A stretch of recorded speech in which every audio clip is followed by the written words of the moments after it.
एक और जो हमारा कंसर्न है, जो हमने सर के साथ शेयर किया, कि आज बिहार बंद का एक कॉल था, जिस कॉल से पहले कल बड़ी संख्या में स्टूडेंट एक्टिविस्ट्स को बिहार पुलिस ने गिरफ्तार किया और रात तक, देर रात तक हमें नहीं मालूम था कि वो कहाँ थे। साथी दीपांकर, साथी सबा, साथी संदीप सौरभ, साथी परवेज, साथी दिव्यम, साथी नौशाद, ये तमाम स्टूडेंट्स 40 और स्टूडेंट्स के साथ में बिहार पुलिस ने अपने कस्टडी में लिए हैं और वो गायब हैं सिर्फ इसलिए क्योंकि वो चाह रहे थे कि बिहार में शिक्षा व्यवस्था का जो हाल है वो दुरुस्त हो, वो बेहतर हो। लेकिन बिहार में भी भाजपा की जो डबल इंजन की सरकार है उसने वही रवैया अपनाया है जो दिल्ली में हम देखते हैं, बाकी राज्यों में देखते हैं। और जो तीनों डिमांड सर ने यहाँ पे रखी हैं वो बिल्कुल सही मायने में इस देश के नौजवानों, छात्रों की डिमांड्स हैं। No step back on Dharmendra Pradhan's resignation, no change in ministry, no bill against paper leak is going to satisfy the demand कि धर्मेंद्र रिप्लेस आक्रमण हो रहा है, उसको कैप्चर किया जा रहा है, उसको प्राइवेटाइज किया जा रहा है, उस पर रिएक्शन था। बेरोजगारी पर रिएक्शन था और जो हिंदुस्तान का जो आज हालत है, जो सिचुएशन है, उस पर रिएक्शन था। प्रधान एक सिंबल है, करप्शन का सिंबल, एजुकेशन सिस्टम के डिस्ट्रक्शन का सिंबल, इनकॉम्पिटेंस का सिंबल। उसको तो जाना ही था और अच्छा है कि वो गया। बट अब कॉन्क्रीट स्टेप्स एजुकेशन सिस्टम को बदलने की सरकार को लेने पड़ेंगे। बहुत बड़ा एजेंसी से आखिर ऐसा क्या है, मैं कोशिश करूंगा इस बड़े सवाल की तह में जाने के कि आखिर क्यों मिस्टर मोदी या अमित शाह या उनका पूरा थिंक टैंक या आरएसएस या सारी ब्यूरोक्रेसी या मोदी का सिस्टम इन बच्चों को क्यों नहीं समझ पाए, पहले दिन से क्यों नहीं समझ पाए, और 35 दिन में ही तख्ता कैसे हिल गया मिस्टर मोदी का, इस पर मैं जाऊंगा। लेकिन कुछ बुनियादी बातें आपको भी समझनी जरूरी हैं। मिसाल के तौर पर जैसे मैं अखबार के दौर में, रेडियो के दौर में मैं जन्म लेता हूं। आप में से कुछ लोग होंगे जो न्यूज चैनल के दौर में पैदा हुए, लेकिन ये जो क्लास है, ये जो बच्चे हैं, ये इंटरनेट की पीढ़ी, इंटरनेट में इन्होंने जन्म लिया है, जहां इनके हाथ में पहले से ही सोशल मीडिया, फेसबुक, इंस्टाग्राम, सब कुछ इनके आंखों के सामने था। अब चूंकि ये जो जनरेशन है 1997 से लेकर 2012 तक, ये इंटरनेट में ही इसने जन्म लिया है। धर्मेंद्र प्रधान का इस्तीफा इसी वजह से आया। प्रयागराज में इस्तीफे की खबर से जेनजी झूमने लगे, लेकिन उनके बीच से उस पीढ़ी के चाचा जी निकल आए जिनके दिलों में आज भी गांधी का ही भारत धड़कता है। सादत वतन पे हम पे है, इज्जत वतन पे हम पे है, इंसान के हम रखवाले, पहरेदार हिमालय के, धोखे है तूफान के, उनके तरफ हमारे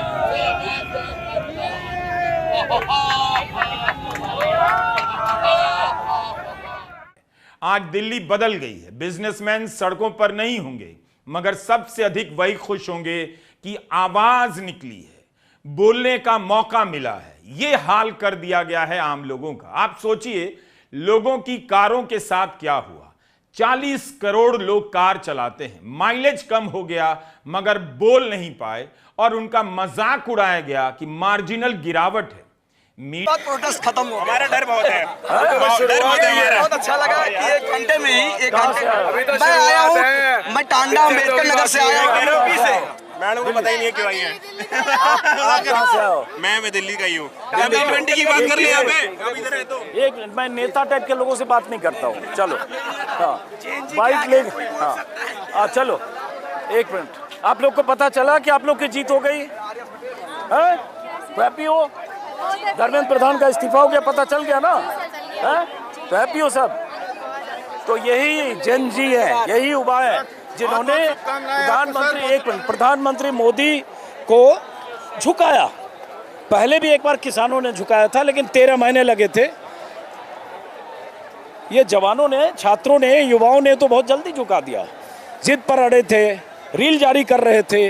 रील के जरिए जेन जी को एड्रेस करने के लिए माय फ्रेंड्स के इंस्टाग्राम पर डालते हैं और एक तरह से जेन जी के आगे सरेंडर कर जाते हैं। और सच ये भी है कि 24 तारीख की रात ही अमित शाह अड़ गए थे कि धर्मेंद्र प्रधान का अगर इस्तीफा होता है तो फिर इस्तीफों की शुरुआत होगी, सरकार संकट में और घिरेगी। लेकिन फिर मोहन भागवत का फोन पहुंचता है मोदी के पास, और जब उनको यह खबर लगती है कि अंदर से बीजेपी और आरएसएस में भी बेचैनी है, खलबली है, तो फिर वो मन बना लेते हैं और धर्मेंद्र प्रधान का इस्तीफा उसी रात ड्राफ्ट हो जाता है। सच ये है कि मोदी अगर थोड़ा सा भी लेट करते तो खुद उनकी कुर्सी फंस सकती थी।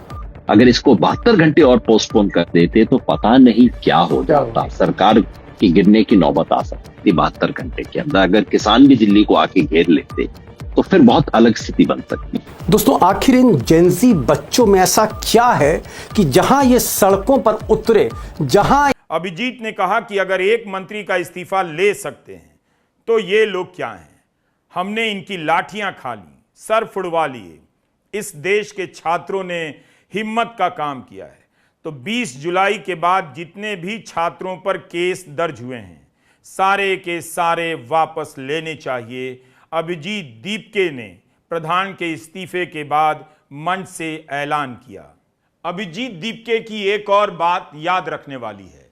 उन्होंने कहा कि मुझे हीरो मत बनाओ, क्योंकि इस देश ने एक आदमी को हीरो बनाने की बहुत बड़ी कीमत चुकाई है। साफ है, दीपके प्रधानमंत्री नरेंद्र मोदी की तरफ इशारा कर रहे हैं और बाबा साहब अंबेडकर ने संविधान निर्माण के समय जो चेतावनी दी थी उसे याद दिला रहे हैं। डरो मत का नारा सबसे पहले राहुल गांधी ने दिया, मगर डरना कम नहीं हुआ। आप इस डर को समझना चाहते।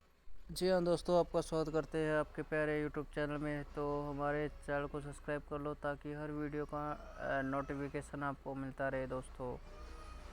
तो आपको पता ही होगा, धर्मेंद्र प्रधान का इस्तीफ़ा जो कहा था वो किया है। ये युवाओं की जीत है। युवा अब आगे बढ़ रहे हैं, इस देश में अपनी हिस्सेदारी मांग रहे हैं। सड़कों पे 10-12-20 लाख की भीड़ और मोदी डर गया। और बता ये भी जा रहा है कि मोदी तो अपने वॉशरूम से नहीं निकले 3 घंटे तक। ठीक है, तो जो वॉशरूम से 3 घंटे में नहीं निकल सकता दोस्तों, जो डर के छुप गया बाथरूम में, ठीक है। राहुल गांधी ने जब उसके घर पे प्रदर्शन किया तो देश को क्या संभालेगा, कि पूछता है भारत।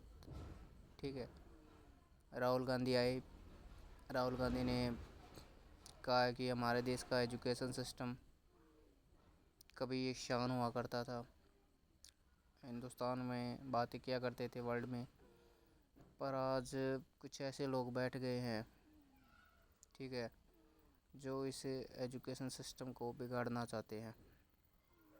कई सालों से इनकी मनमानियाँ चल रही थी दोस्तों, पर आज इन्हें ये पता चल गया कि ये जिस विचारधारा से संबंध रखते हैं उसको कोई नहीं मानता दोस्तों। ठीक है, और 2029 में भी लक्षण हैं कि इनकी सरकार जा सकती है दोस्तों। ठीक है, जो चाणक्य खुद को बताते थे उसकी सिट्टी पिट्टी गुल कर दी आज जैन जी ने। ठीक है, और ये हिसाब देना होगा कि बच्चों पर लाठीचार्ज किसने किया है। तो हमारे चैनल को सब्सक्राइब करो ताकि हर वीडियो का नोटिफिकेशन आपको